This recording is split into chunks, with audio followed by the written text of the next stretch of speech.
You're listening to Season 3, Episode 10 of the Attempt Adventure Podcast. Podcast all about travel, finding adventure every day, and seeking out adventurous ways to make life a little more interesting. From Bangkok, Thailand, I am your host, Michael Desrosiers, joined as always by my co-host in a new home, James Barrett in Longmont, Colorado. There we go. It's the first time we've heard that on the show. Well, James, we've got a lot to talk about today. Real time, it's been about a month since we recorded because we got ahead. It has. So we got a lot to catch up on, James. We're also talking about adventures with animals, animal welfare while traveling, and things like that. But before we get into that, James, seems like a stupid question to ask you. Have you done anything new or adventurous? Oh boy, well moved. Yeah. Oh man, it's been, for someone, I hate moving, and you think I'd stop doing it every year. But here I am again. How's Longmont? It's nice. I mean, we've spent plenty of time here before. I've not had any time to explore or do anything really. I've done nothing fun. I mean, look, you moved to a completely different state. I think you can be forgiven for not having adventured. I think you've had your hands a bit full. Oh James. Yeah, just trying to we finally got unpacked yesterday. I mean, you brought, two of you and two cats, right? So that's a lot to manage. 4 souls. 4 souls, yep. Grateful to my parents who helped us move. It's always nice. But moving with 2 cats is not... Imagine that, You'd think I'd want to not do this every year, but here we go. So what are you looking forward to, adventure-wise, in this area? What's around there? I'm around where I am, there is Union Reservoir, which is, I believe, a glacier... Oh, interesting. Carved lake thing. It's not the prettiest thing, but it's nice. It's water. Yeah. There's a lot of trails and stuff in town. Stuff like that. Several breweries I want to check out. Very cool. And just being close to the mountains again. I think it's gonna be great. I think you're gonna like it. Hopefully you get the chance to stay for a while. This time. Yeah. Well, that, or if I don't, I'll go somewhere else neat. Yes. Who knows? Yes. Let's see. What else? Oh, turns out I can't cut my own hair. I've tried. Really? I mess up every time. That's why you were in the hat again. Yeah, I'm in the hat. I'm bald again. It was doing so good. I was so happy with it, and I was like, I just need to trim a little bit of length off, just all over, just a little bit. And then when I went to do it, I had it sit on like a 7 guard for clippers, and the clip that held the guard in place just didn't hold, and it just went straight down to 3. And so I was just like, and I was like, once you do that, it's over. That's not good. I'm bald again. So I'm wearing a hat for another month. Shoot. What have you been up to? Oh, it's been busy. I did have a little adventure. I took a brief vacation to an island, Koh Si Chong, which is pretty close to Bangkok. It's closer than Koh Larn even. It's off the coast of Sriracha, which is like the sauce. Which we can't get right now. Really? Why can't you get Sriracha? Sriracha shortage. The traditional, the Hoi Fung Foods. The Red Rooster. Is the rooster sauce. Yeah. They're having a huge supply issue. You can't get any of their stuff right now. Sriracha, no kidding. sambal, really, chili garlic paste, anything. Can't get anything. And so people have had to go to other brands. Tabasco makes sriracha. Mm-hmm. I have Yellowbird, which is a Texas hot sauce brand, and it's blue agave sriracha. Very nice. But yeah, it's a mess right now. We can't get it. Anyway, oh man, sorry. Weird. I had not heard about that. That's bizarre. The town actually has nothing to do with the sauce, but because I think it's actually a Vietnamese flavor profile. It's not actually a Thai sauce. So I don't know why. I think it's like a Vietnamese sauce made by a Thai woman in the United States. Yeah, something like that. I believe. It's definitely not like a Thai flavor profile, but it's named after sriracha. So that's where I was. It's not the most beautiful island, Koh Si Chong, but it's nice. It's nice enough to get to. There's one little beach. It's kind of rocky. I'm gonna Google it. What's it called? Sichang, Sichang. But there's some interesting stuff to see. There's a big Chinese temple.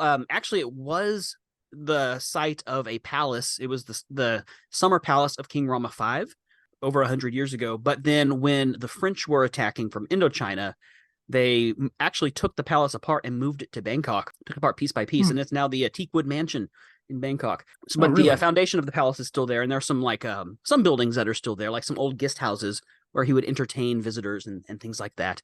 There's some temples on the island. We had some seafood just there one night, but it was nice to kind of get away and be in the ocean and feel the I feel the miss the sea ocean. breeze.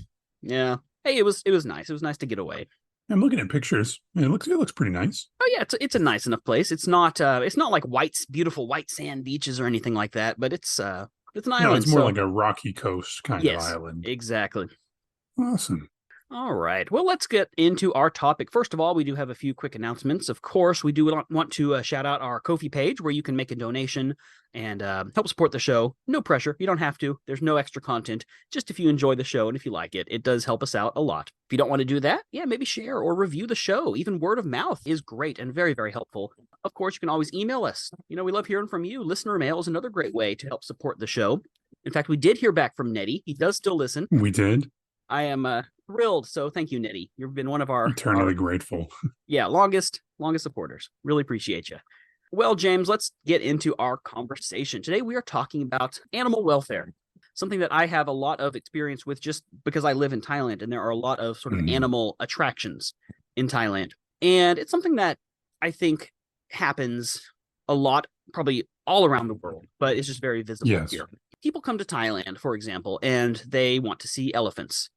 And there are some incredibly ethical and great elephant organizations here, and I'm going to shout those out in a moment. But there's a lot, many, many more that are not ethical, that do not treat the animals well, that abuse them, that use these kind of hook things to kind of train them. They call it breaking them, which is awful. Yeah, and the tourists have no idea, right? But they are unwittingly engaging in and participating in this sort of animal cruelty. So we're going to talk a little bit about that. We can talk about the good ethical things as well, James. But my first question is, what are some good ethical animal experiences that you have been to on your travels or your adventures? Honestly, not too many. I've been to some animal sanctuaries. There's one up here in Colorado. I cannot remember the name at the moment. I'll try and find it.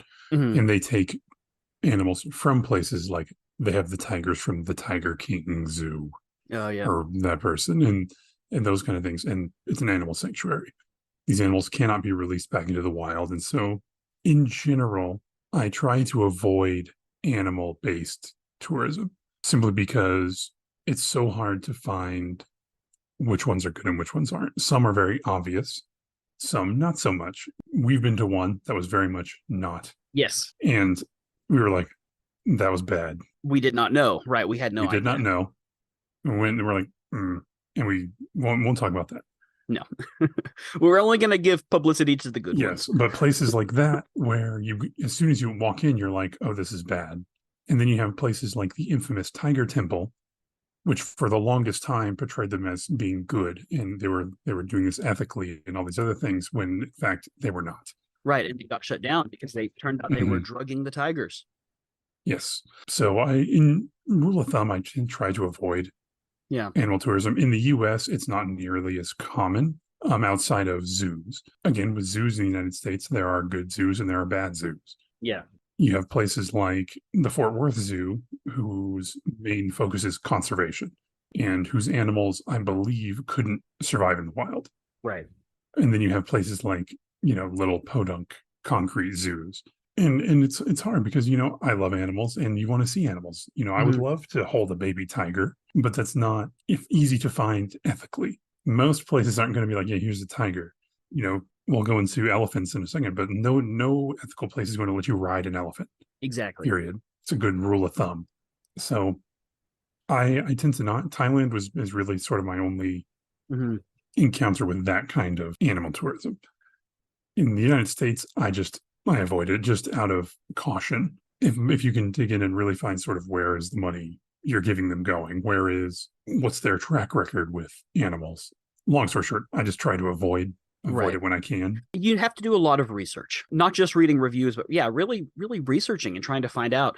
I did a lot of research in Thailand to try to find some good organizations that were ethical. The one that I can say without a doubt is wonderful is the Elephant Nature Park in Chiang Mai. It is a rescue organization. They actually rescue animals that had been used in the tourist industry and that had been used in the logging industry, but again, cannot go out in the wild. Maybe they're injured. Maybe they've had like back injuries from being forced to like carry people around.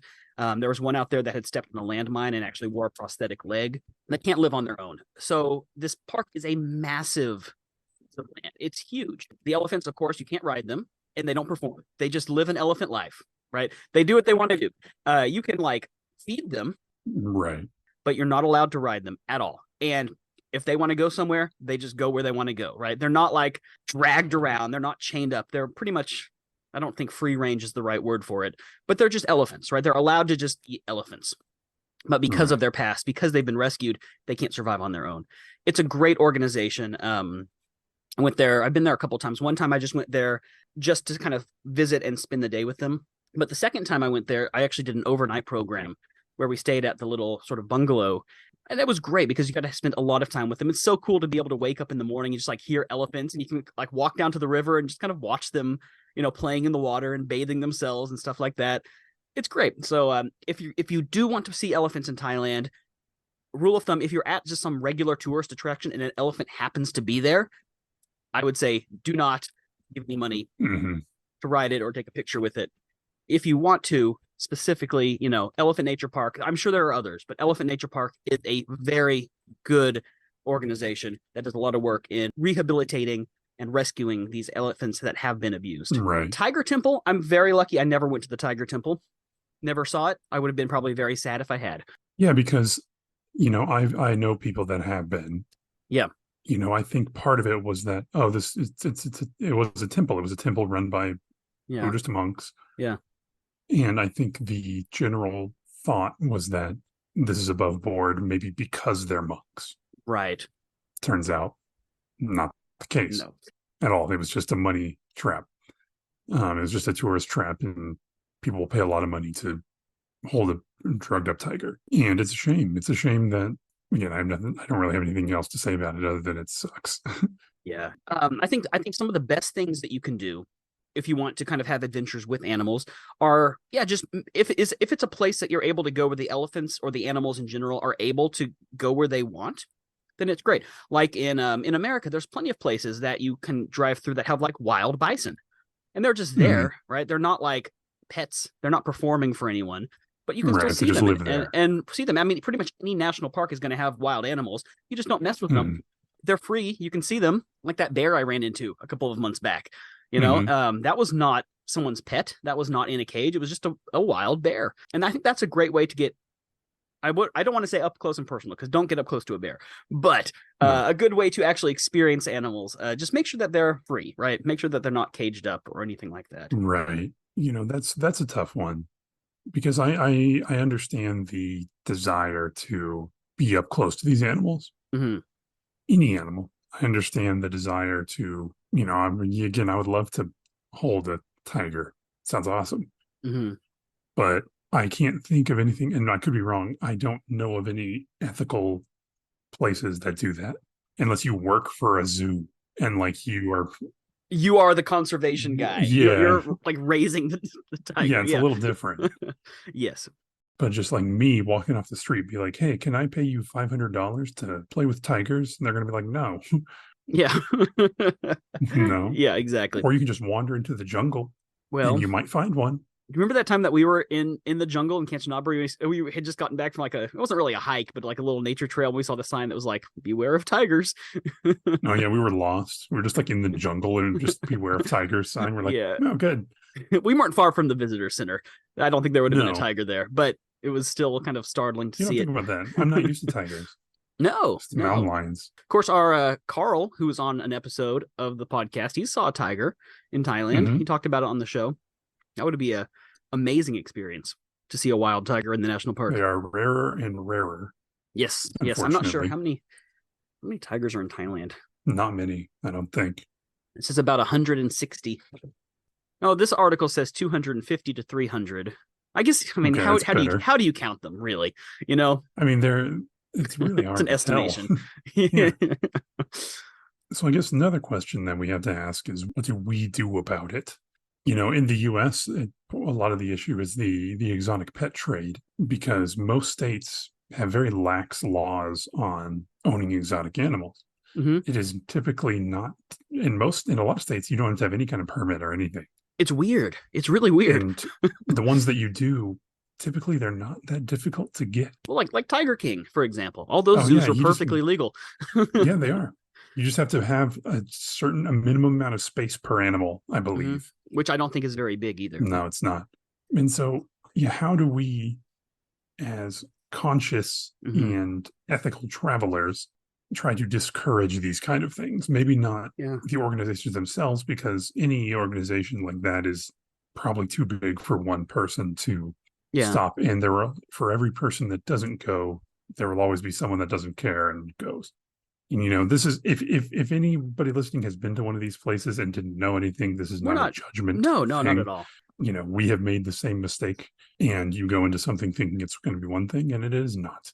Right. I think just spreading the word and telling people about it, when people want to come to Thailand and they say, what should I do? I recommend Elephant Nature Park because I know it's good.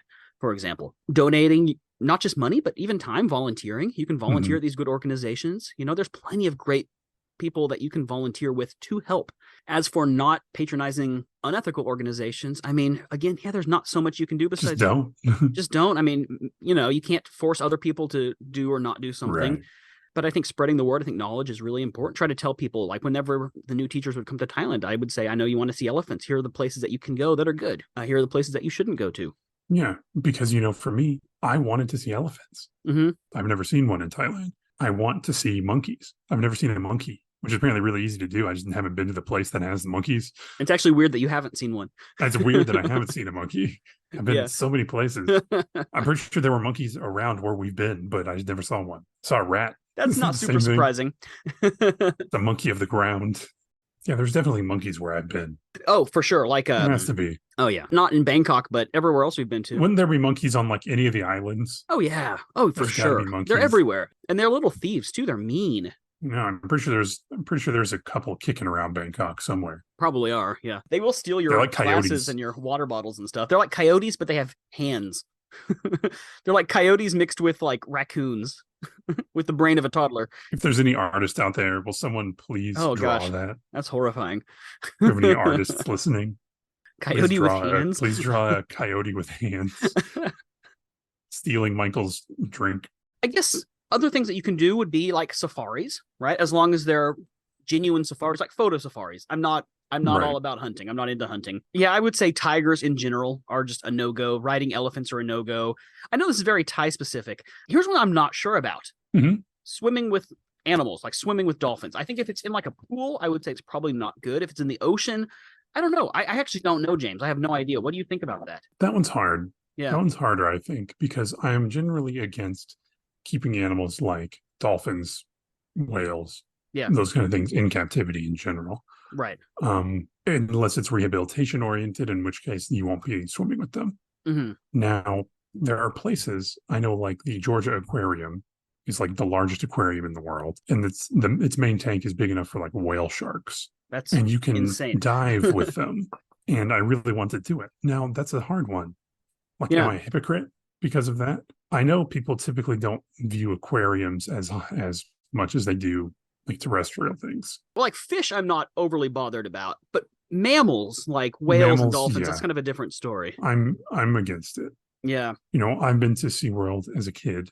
Oh yeah, same. When they had Shamu, and I'm against keeping those kind of animals in captivity. I believe SeaWorld no longer does that. And this is not defending SeaWorld, but I believe it's like the ones they're not getting any more. Okay, right. Something like that. I don't know. I'm not trying to defend the SeaWorld. That one's tough. Like when it comes to like fish. I like aquariums. I'm not. I mean, I do. I mean, if the tank is big enough, I mean, I'm not. I don't know.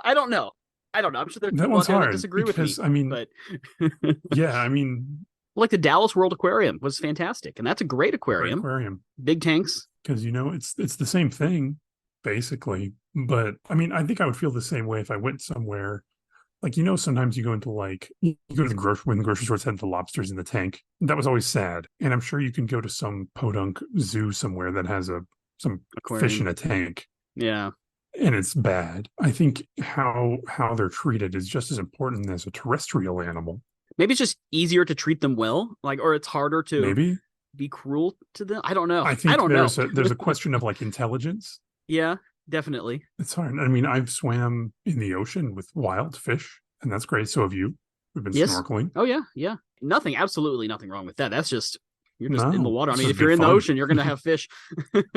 It's just good fun. I mean, I think things like if you're there to observe and not to interact, I think that's typically good. You know, if you're on a photo safari, if you're on a whale watching cruise, something like that, I think that's great. I think that I would have no qualms about things like that at all. Right, where you're interacting with them in their habitat, not Right. They're not performing for you in any way. They're acting exactly as they do because they are in their natural environment. They're not putting on a show in any way. yeah, I think that's sort of where the line is drawn in my mind. Like, at what point is it performative? I'm typically against it. So that's sort of where the line is drawn for me. So I think that's why aquariums and stuff are kind of blurry. Yeah, They're because not. They're just chilling. exactly. That's a good point. Yeah, they're not, and they are in their own environment because they are in like water. The ethics are interesting, and I admit I'm not an expert on this by any means either. We're just kind of talking today, James. I don't really, I'm no expert on these things. Right. Yeah. And again, that's another thing we need to say is that Yeah, we are not experts on animals. no, all I can do is share my own experiences that I've had. Well, Bangkok Aquarium is really good. The Bangkok Aquarium. It's at Siam Paragon. It's in the shopping mall. And we've never been. Kind of a little bit expensive. It's not like expensive, but it's like, it's like $30 to visit. So it's 1,000 Like baht. a U.S. aquarium. I guess also aquariums have to be really expensive to maintain. Oh, I can't imagine. Yeah, I can't imagine. That's crazy. So yeah, I mean, what are some other animal topics? Animal safety. We talk about that. We harp on that a lot. If you are in like a national park, we're broken records about it at this point. Don't go near the animals. Don't interact with them. Every year you hear about it. Moose are dangerous. Bison are dangerous. Even cute animals that are herbivores can be dangerous. So just don't mess with them. All right, guys. Well, it is time now for our very favorite segment, Adventures in the News. This time it is my turn. Today I'm going to be telling you about. Now, I'm sorry, I don't know how to pronounce it.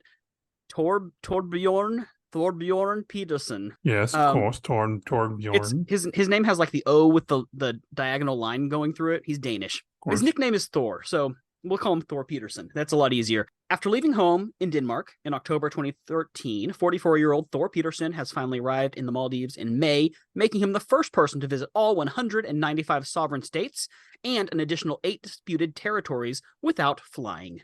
What a life. Yeah, I know. He looks like he did. Like, he looks like the person that did. Look at that beautiful person. He says he's happy that he had a minimal footprint in terms of carbon emission. He said that wasn't necessarily the main goal of it, but no, it's great. So he did not fly. He said he was stuck in Hong Kong during the pandemic, which doesn't sound great. That's a rough place to be stuck. He was quarantined in Hong Kong, and he found a company that was able to marry him to his wife online so that she was able to come and visit him. So he was actually able to get married online so that his wife could come and stay with him there, which is quite an adventure on its own. But he says his country project became a people project, and he has a blog. So I'll put that all the links to all of that on the website as well, because I think that's fascinating. Yeah, what an adventure. I don't know. I like showing crazy things that people have done, and I think that is a crazy thing that I think is probably really eye-opening and really fascinating. Now, he's not the first person to go to every country. There's plenty of people that have done that. Well, not plenty, a handful, but he's the first one that's done it without ever flying. Like, would you give up flying if it meant protecting the planet? I would give up flying if there were just more options. I just generally I would give up flying just because I don't like flying anymore.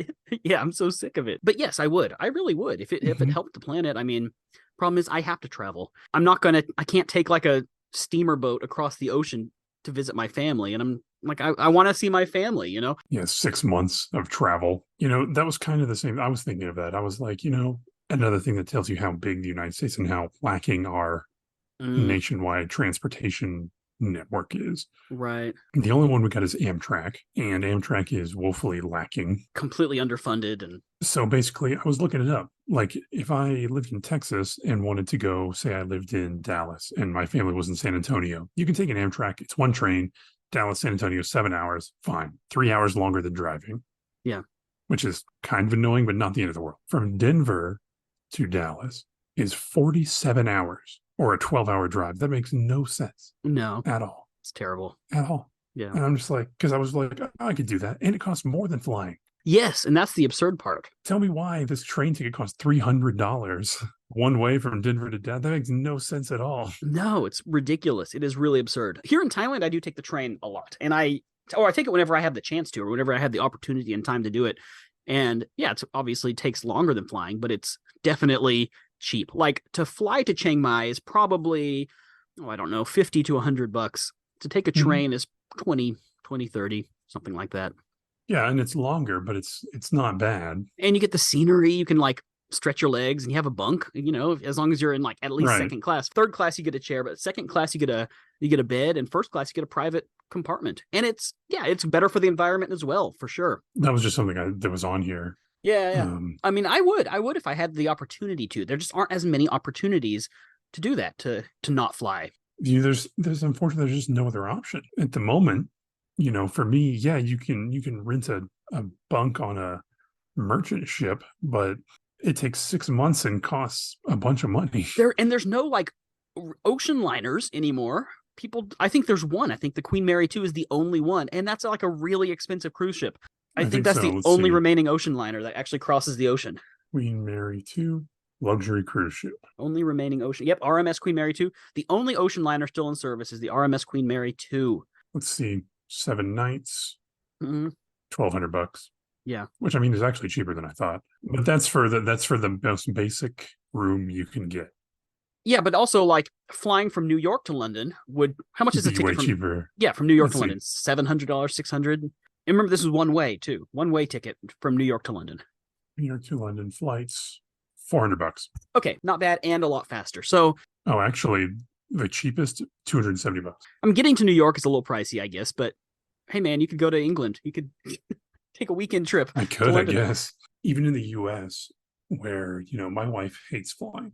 It's very much an anxiety thing for her, and I get it. Yeah. So we drive. I just hate airports. Yeah, I hate it all now. It all sucks. It used to be so fun. So we drive everywhere, but even that, after a certain point, isn't feasible anymore. From here, if I wanted to go to New York, I can't drive from here to New York for any reasonable vacation. Exactly. Like, let's see, Google Maps. Let's go straight to the Empire State Building. 26 hours. It's actually not as bad as I thought.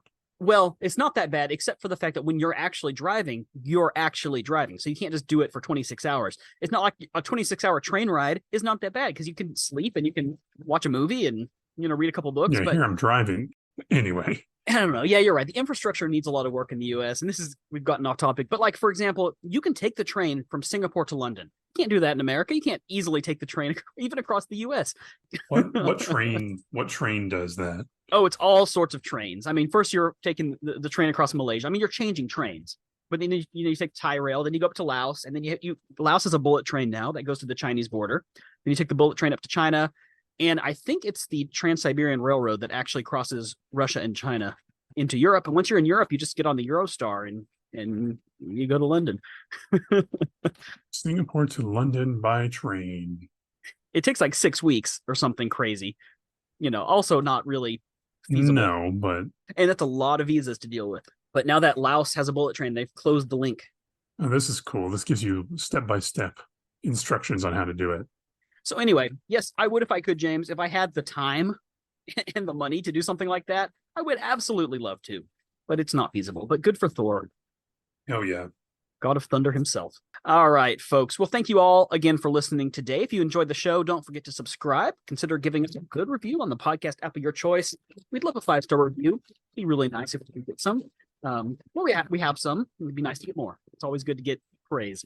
Of course, you can find more Attempt Adventure content on Facebook, on Instagram, on YouTube, where we are Attempt Adventure if you want to watch our videos, and Attempt Adventure Podcast if you want to just listen to the audio. We do not have a Twitter anymore. I'm sorry. We do not have an X anymore. Whatever it is. We do have a Threads. I've never used it. I haven't gotten into it, but I downloaded it. Now we have an excuse to not have a Twitter.